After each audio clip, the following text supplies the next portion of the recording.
Olá, está no ar o Rio em Pauta, o programa que vai aprofundar a discussão dos principais assuntos da cidade. No programa de hoje, a nossa pauta é sobre intolerância sexual.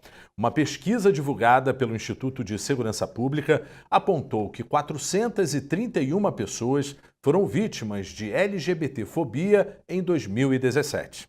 O estudo foi feito levando em consideração as ocorrências registradas nas delegacias. Ao todo, 431 pessoas foram vítimas de violência motivadas por LGBTfobia. Um dado que chamou a atenção nesse dossiê é que em 55% dos casos as vítimas conheciam o agressor. Outro ponto que chamou a atenção é que em mais de 40% dos relatos, os crimes aconteceram em residências que podem ser ou não da vítima ou do agressor.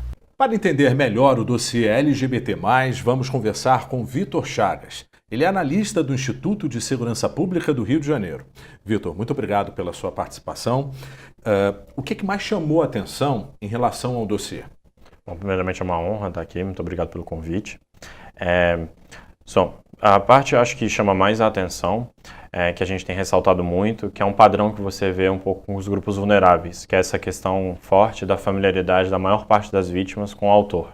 Então a gente tem 55% das vítimas desse dossiê que tem algum nível de familiaridade com o autor da violência que ela está registrando.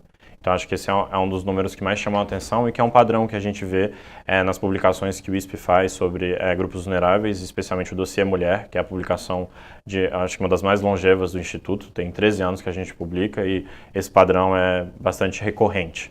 Quando a gente observa também a violência contra a mulher, também está muito dentro de casa, né? Ou seja, é um modelo que se repete. A gente pode, ou pelo menos o dossiê conseguiu identificar quem agride?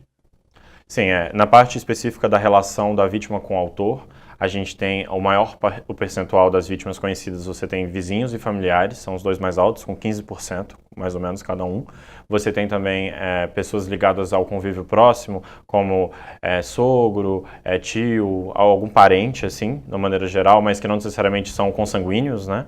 E você tem também uma parte de ex-parceiros e pessoas que fizeram parte, assim, um ex-sogro, um ex-cunhado, que são uma outra parcela das pessoas que a gente classificou como demais conhecidos na publicação. E aí você tem também uma parte de colegas ou profissionais de trabalho com que ela teve contato. São os principais grupos das pessoas que ela tinha alguma familiaridade. E aí você tem também um outro percentual de pessoas que realmente não conheciam o autor, que é cerca de 36%. 431 registros. A gente sabe que quando alguém sofre qualquer tipo de violência em relação a esse caso, tem muita dificuldade de fazer uma queixa, né? Onde procurar? É possível dizer que esse número é bem maior? É muito difícil falar isso, porque para você poder falar especificamente, que a gente está entrando aqui na subnotificação, você poder falar com propriedade sobre subnotificação, você precisa de um instrumento chamado pesquisa de vitimização. E esse tipo de pesquisa é uma pesquisa muito cara e a gente não tem uma pesquisa dessa especificamente até para o assunto da LGBTfobia. Então, assim, a gente acredita que exista, até porque você vê uma concentração grande, por exemplo, em pessoas brancas registrando. Então, assim, não existe uma explicação muito plausível pelo qual você teria apenas pessoas brancas. Assim, 59% das nossas vítimas são brancas. Não faz muito sentido você achar, não, realmente, só branco sofre LGBTfobia. Não faz muito sentido. Então, o que a gente acredita é que a maior parcela da população vulnerável desse grupo é que tem mais dificuldade para acessar os meios formais de notificação. Então, assim, são as pessoas que têm ou mais medo ou mais receio, às vezes, do contato com a polícia. Não tem, né, a gente sabe, por exemplo, que historicamente o segmento T tem uma relação bastante difícil com as forças de segurança. Segmento T, para a gente esclarecer para o público, transexuais e travestis. E travestis, principalmente, né? Então, tanto que no nosso dossiê a gente tem um número muito pequeno de vítimas que se declaram do grupo transgênero, né? Que abrangem tanto as mulheres e homens trans quanto as travestis. Sem dúvida, esse é um dos grupos mais vulneráveis. A gente acompanha justamente na questão da violência, do homicídio propriamente dito. A LGBTfobia também se repete? É sempre, especificamente para esse...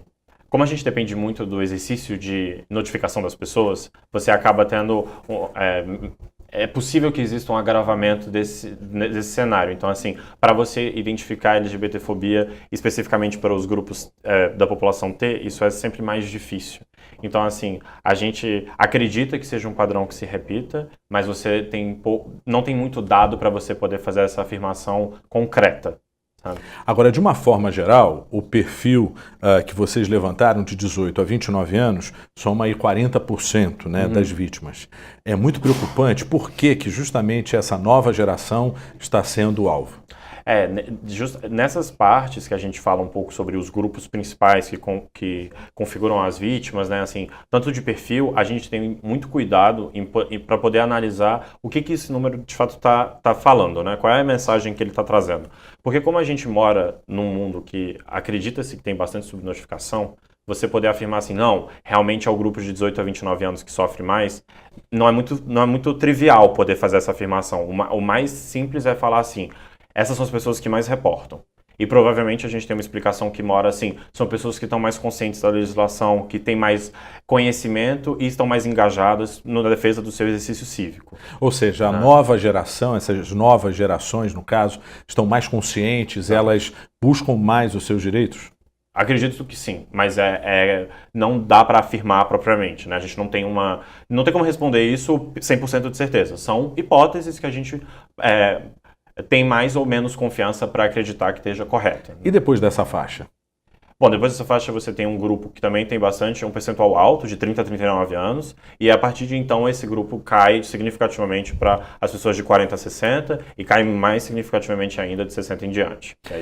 O que motiva esses crimes? Bom, dentro do dossiê a gente só coloca crimes motivados pela LGBTfobia, então a gente utilizou a definição da Secretaria Nacional de Segurança Pública para definir o que é LGBTfobia, né? Porque assim, no caso, para você conseguir ler os registros de ocorrência, você precisa ser ou membro do Poder Judiciário, ou da Polícia Civil, ou também do Ministério Público. Então, só quem poderia ter acesso a esses dados dentro do nosso instituto são os policiais que estão lotados dentro do ISP. E então, para fazer isso, a gente utilizou, um dos nossos policiais fez a leitura e pôde afirmar assim, com propriedade que aquele crime foi motivado por LGBTfobia. Então, essa questão de você ter aversão, medo, ódio à população LGBT, né? E aí, por essa razão, você pratica o crime. Ainda tem a questão do crime moral, né? Ou seja, 52%? Classificando o tipo da violência que aconteceu, você tem que 52% das violências foram de cunho moral, né? Então a principal é injúria, você ofende a honra da pessoa. Em seguida, os outros dois grupos principais, com 22,7% cada um deles, você tem a violência psicológica e violência física. Violência psicológica é basicamente ameaças, e a violência física principal é a lesão corporal dolosa, com a intenção de, enfim, por ódio ou no sentido de infligir medo pela questão pela condição de LGBT da pessoa vitimada. Agora, falta de informação em homicídio é muito preocupante. Infelizmente, isso é um problema, na realidade, que a gente perpassa não só para a questão da LGBTfobia, isso é um problema para a questão de homicídios de uma maneira geral dentro do estado do Rio. E isso só se transfere para essa questão específica de analisar a LGBTfobia. A gente realmente tem uma questão de esclarecimento das motivações que ela é difícil. E é um trabalho que muitas vezes exige bastante investigação policial, exige tempo de maturação, e isso sempre dificulta essa questão de esclarecer a motivação de um homicídio. Vitor, muito obrigado pelas suas informações. Ficamos por aqui. Até o próximo Rio em Pauta.